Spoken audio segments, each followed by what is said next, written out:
In St. Peter's Square Sunday, Pope Francis appears to have been caught on video performing what some have said was an ordinary blessing and what others are calling an exorcism. Some have pointed out the Pope's expression changes after a priest leans over to tell him something. The wheelchair-bound man is then seen shaking and slumping back in his chair.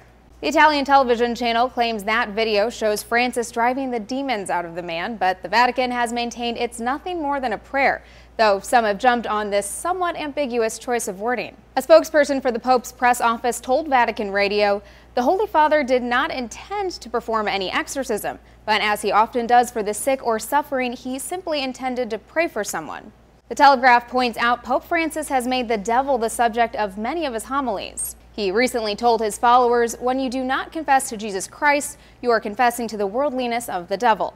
The head of the International Association of Exorcists says the supposed exorcism was the real deal, telling REPUBBLICA, "The Pope is also the Bishop of Rome, and like any bishop, he is also an exorcist. There's a reason for that. While the classic 1973 film The Exorcist probably comes to mind for most, it turns out exorcisms are performed more than you think, since they're technically part of the rite of baptism, as a way of ridding the believer from evil spirits."